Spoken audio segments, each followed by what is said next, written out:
बच्चे और अभी से उन्हें राष्ट्र के प्रति अपनी जिम्मेदारी का, राष्ट्र की परिभाषा के महत्व को बताना भी अपने आप में अद्भुत है। और ऐसा स्कूलों में तो नहीं पढ़ाया जा सकता।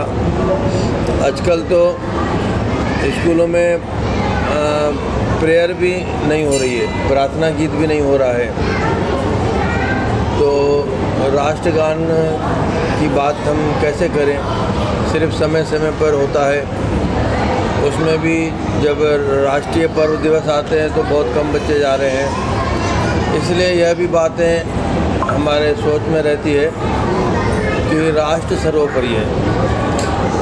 अपने राष्ट्रीय धर्म का पालन करना, अपने पहनावे से, अपनी विद्या से, अपने आचरण से, क्योंकि भारत ही तो वह भूमि है जहाँ माता पिता और गुरुओं का आदर है।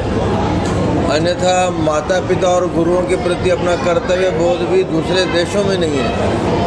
अब भारत में वो है और वह भूले नहीं और मजबूत हो, क्योंकि परिवार से समाज बनता है, समाज से प्रदेश बनता है और प्रदेशों का समूह जब राष्ट्र कहलाता है तो उसमें सभी लोग आ जाते हैं कि एक ही राष्ट्रीय भावना वाले होने चाहिए। और हमें भारत की राष्ट्रीयता को बढ़ाना है ना। हम अपने सीमाओं की बात नहीं कर रहे हैं। सीमाओं की रक्षा करना हमारा फर्ज है, हमारा धर्म है, पर राष्ट्रीयता की भावना को तो विदेशों में भी फैला सकते हैं। तो ऐसा सोच है हमारे धर्म का भी।